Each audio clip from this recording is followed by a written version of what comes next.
Okay, well, it's wonderful to have you back. And before I get into what I'm going to talk about this year, I wanted to say a big thank you. You know, I presented last year, but I actually took something away from the other speakers and the attendees. You guys taught me something. So here I was, there to provide advice, and I felt like I got more out of it, and you really changed my life this year. When I started my company in 2004, it was up, up, up. Everything was going great, and I thought I was a superstar and could do no wrong. And then I made some mistakes, and not just a few, a lot. And so I had a few bad years, and I got really quiet. I really stopped telling my story.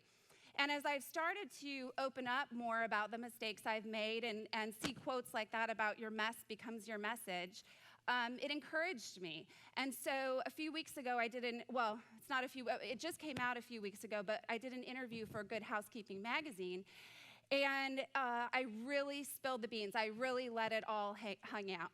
And it's funny, the people that Mary brings together, she manages to bring together a very authentic, real group of women. And it feels like a safe place where you can really be yourself. And so I was able to tell my real story in the magazine, and the feedback has been very positive. And so I wanted to thank you for that. Here's the story. And they called it Real Life, because that's what it was. As I was preparing for today, I once again was thinking back to some conversations I had last year. And one of the things that I get asked a lot is how I do it all. And then I'm quiet because I'm a people pleaser, and I hate giving a negative response, but the fact is I don't do it all. My life is a lot like a three-ring circus. And actually, my son is here, and he can probably testify to that.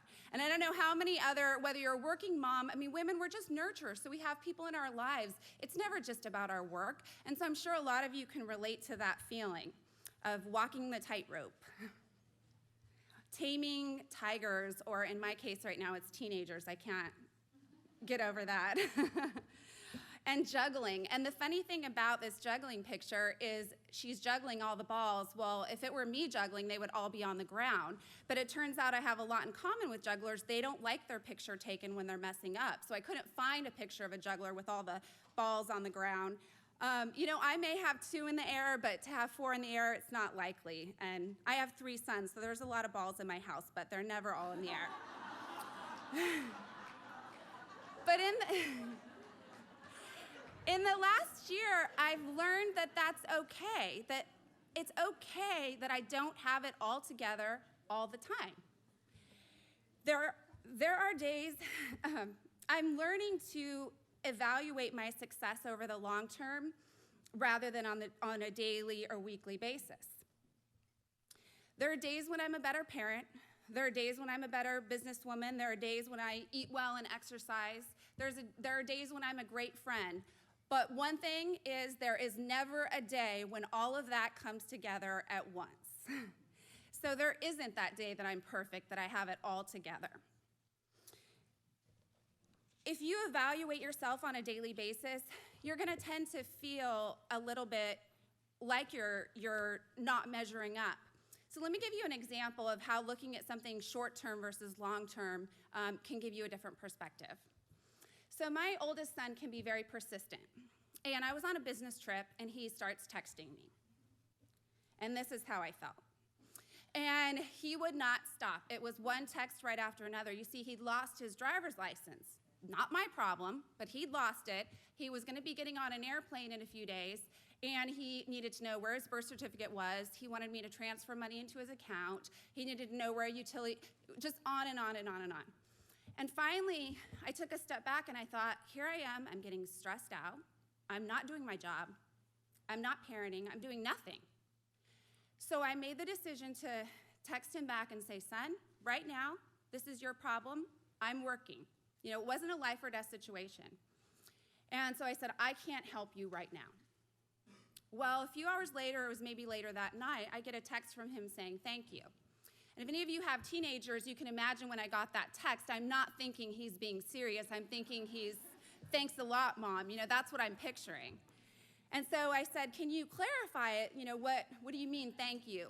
And he said, no, really, Mom, I'm thanking you. And after I picked myself up off the ground, what he said to me, and of course this is funny because it's all happening via text, not on the phone. There was never a conversation. What was funny about it is he said, Mom, sometimes I get angry because you don't do as much for me as my friends' moms do. Pay close attention. It's the comparison thing. You don't do as much for me as my friends' moms do. But then things like this happen, and I have to figure it out. And afterward, I feel so strong. So in that moment, thank you. In that moment, I'm feeling like a lousy parent, but then it turns around and I realize my son's learned a life skill here. He's learned that he's strong. He doesn't need me. What a great thing to teach him. So, and also when I brushed on that, the comparison thing, what I want to come back to that is so often we go through life with unrealistic expectations of ourselves. We're more concerned about what the neighbor wants us to be, what our parents want us to be. Oh yeah, even when we're older, we're still worried about what our parents, I call my mom, Mom, what do you think? As if it matters what she thinks. I'm worried, my son is here today, and I'm worried about him watching me speak. You feel just more nervous, but I think the most important thing is to put your life goals in writing. I'm not talking about necessarily your work goals, but your overall goals. And it's not for anyone else to judge you. If your goal is to have the biggest house on the block, more power to you. If your goal is to have independent, well-adjusted children, more power to you. It is not for anyone else to tell you what your goals should be. It's up to you to write down your goals and then live them. And it's funny how we have these goals in our head, but we don't ever take the time to write them down and really reflect on them. At the end of your life, what do you want to be known for? What do you want people to say about you? And on a daily, weekly, monthly basis, what are you doing to get to that point? And although I said not to judge yourself on a daily basis, I do believe balance is easier when you set routines that support your goals. And so let me give you an example of what I mean by that. And I'm overgeneralizing or simplifying this just for the point, to make the point, but I want to be known for being a good mom and a good boss. And that is not going to happen on less than 7 hours of sleep a night. I know that about myself. My family knows that about me. So if I choose to stay up late and then I fall apart when there's a meltdown at home or work, that's on me. So I prioritize sleep in order to meet my goals. So even though we're not measuring ourselves on a daily basis, we are putting into practice routines and taking care of ourselves on a daily basis so that we can achieve those goals. The other thing I mentioned is being realistic. So here's an example of what I mean by that. I hate driving, and it's not just that I hate driving, everybody else hates when I drive. And I was really glad for Michelle's example of her friend that was intelligent but still a bad driver. It was very redeeming for me. So I had to make a conscious decision to limit my children's extracurricular activities. Sure, I was concerned that I wasn't taking them to as many practices and private coaching lessons as everybody else was taking their kids.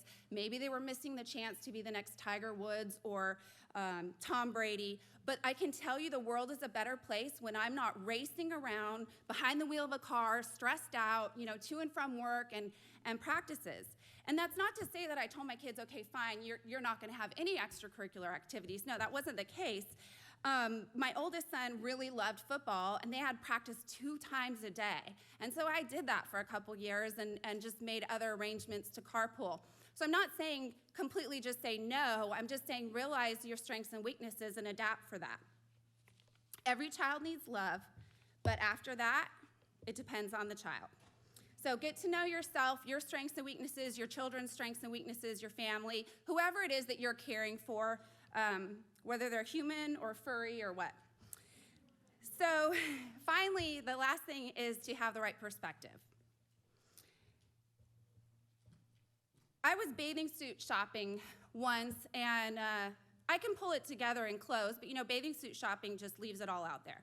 And I was in the dressing room, and you can imagine what this sounded like. There was grunting and groaning in between, this is terrible, this is awful. It probably sounded like bad sex, honestly. There's nothing good that sounded like it was going on in that dressing room.